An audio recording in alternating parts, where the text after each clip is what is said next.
Halo, Assalamualaikum. Gimana kabarnya? Semoga tetap sehat dan tetap semangat. Kita bertemu lagi dalam materi bab 3 kali ini, yakni tentang vektor. Konsep vektor ini banyak ditemukan dalam kehidupan sehari-hari. Bahkan kita sadari atau tidak, kita sendiri melakukan konsep vektor ini. Contohnya si anak sekolah ini yang berjalan dari rumahnya sampai ke sekolah. Dia melewati puskesmas, masjid, dan di sekolah. Nah, pergerakannya dari start rumah, titik awal dan sampai ke sekolah, itu yang dimaksud dengan vektor perpindahan. Sedangkan kalau rinci dari A ke B, B ke C sampai dia ke sekolah, masjid ke sekolah, itu yang disebut dengan jarak. Nah, perpindahan ini adalah besaran vektor yang melihat nilai dan arahnya. Sedangkan kalau jarak itu besaran skalar yang hanya melihat nilai saja.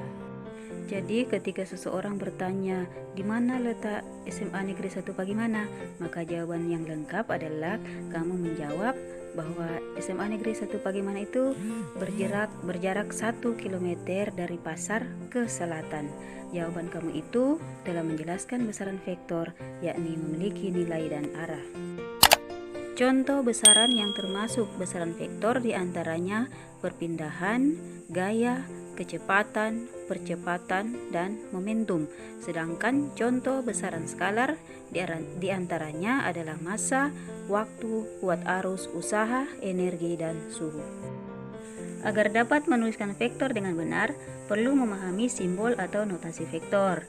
Vektor ini dapat dituliskan dengan dua cara, yakni yang pertama, menuliskan tanda vektor atau anak panah di atas nama vektor. Yang kedua, menuliskan nama vektor dengan huruf yang ditebalkan.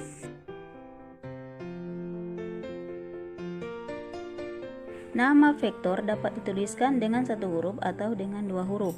Jika dituliskan dengan dua huruf, huruf depan menyatakan titik tangkap dan huruf belakang menunjukkan arahnya. Besar sebuah vektor dapat ditulis dengan memberi tanda mutlak atau dicetak miring tanpa ditebalkan. Contohnya seperti gambar berikut ini. Vektor R1 memiliki besar R1 sama dengan 2,6 satuan dengan arah ke kanan. Sedangkan vektor R2 memiliki besar R2 sama dengan 3,4 satuan dengan arah ke atas.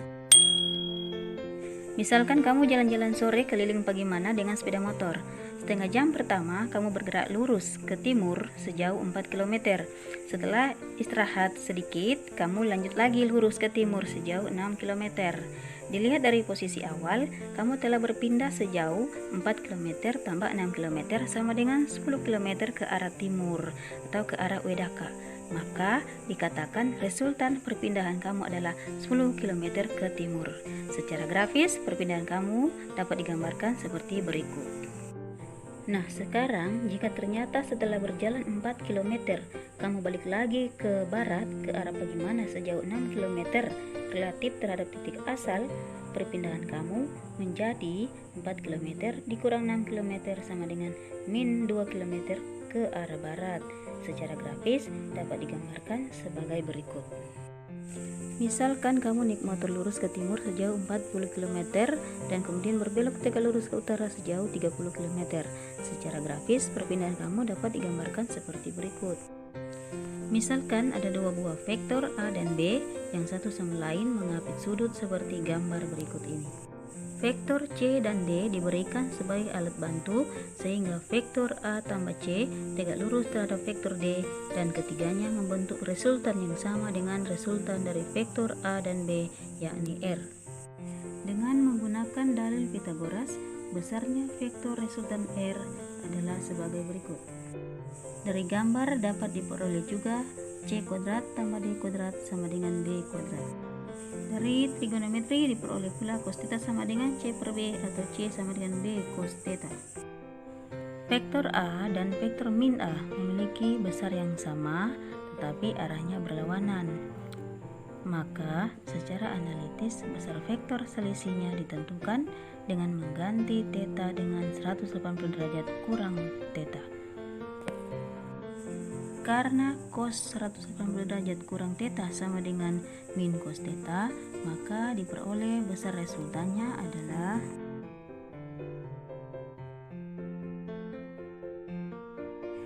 Metode poligon dapat digunakan untuk menjumlahkan dua vektor atau lebih. Gambar ini adalah penjumlahan vektor A dan B. Sedangkan gambar yang ini adalah hasil pengurangan vektor antara A dan B yang pada dasarnya merupakan penjumlahan dengan negatifnya. Penjumlahan dua vektor A dan B dengan metode jajar genjang dilakukan dengan menggambar vektor A dan B pada satu titik tangkap, kemudian dibuat garis pertolongan sehingga dua vektor dan garis pertolongan tadi berbentuk jajar genjang. Suatu vektor tidak selalu searah dengan sumbu X atau sumbu Y. Vektor bisa berada pada arah tertentu dari sumbu X dan sumbu Y. Vektor tersebut dapat diuraikan ke dalam komponen-komponen pada arah sumbu yang digunakan.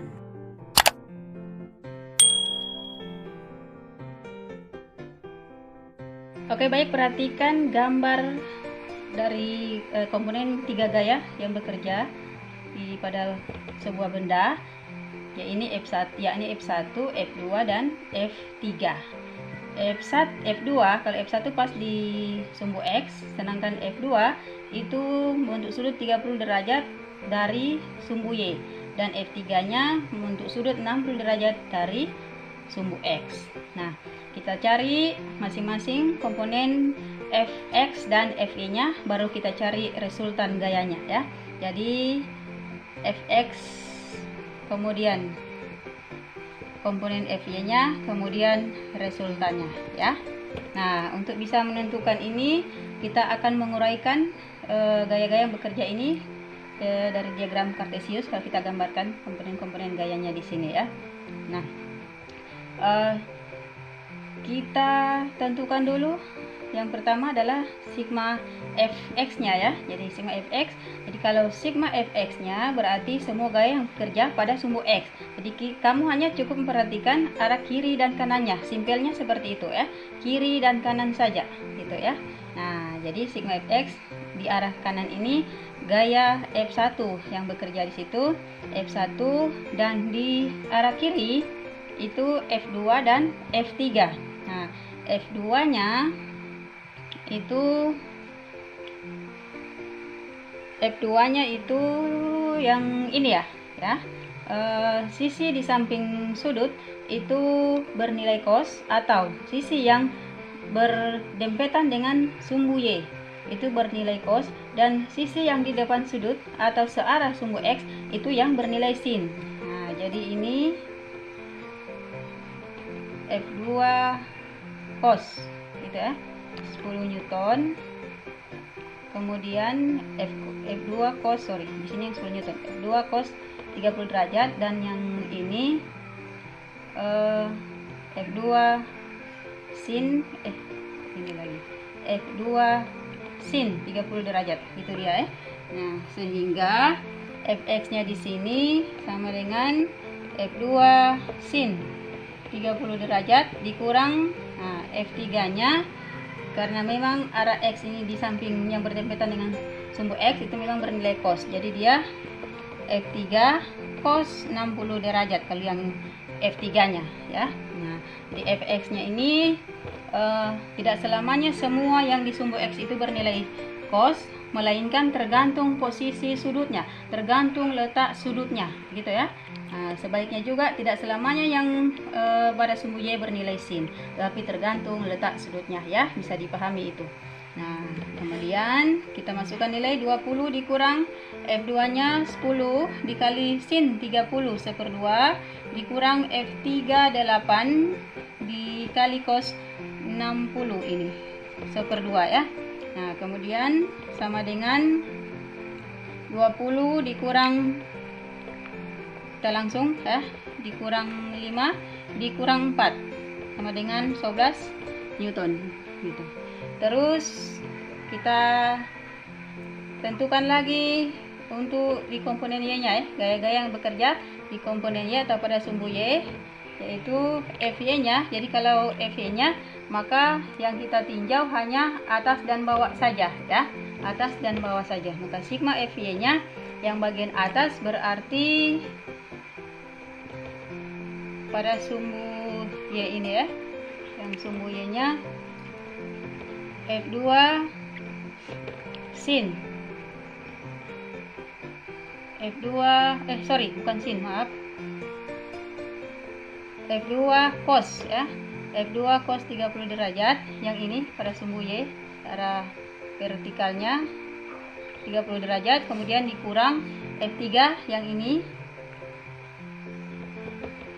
F3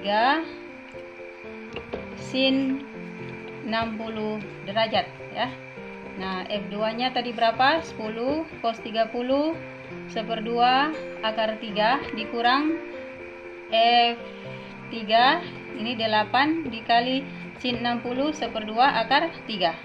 Berarti 5 akar 3 dikurang 4 akar 3 itu sama dengan 5 kurang 4 1, berarti akar 3 ya. Akar 3 Newton, atau di sini biasa 1, cuma biasanya satunya tidak ditulis lagi. Ditulis juga tidak masalah ya. Sama dengan akar 3 Newton. Nah, setelah kita dapat ini komponen X dan Y-nya, kita tentukan besar resultannya. R sama dengan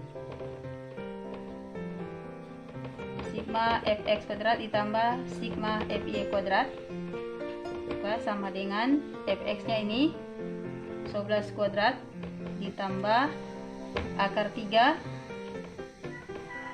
kuadrat sama dengan akar dari 11 kuadrat 121, akar 3 kali akar 3 3 sama dengan akar dari 124 ya.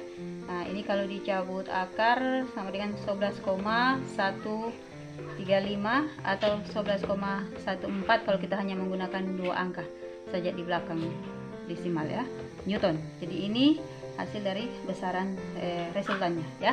Oke, jadi ini penyelesaiannya secara analitis ini sebenarnya mudah. Yang penting kalian paham bagaimana menguraikan gaya-gaya yang bekerja pada benda itu dengan diagram kartesius ini. Oke.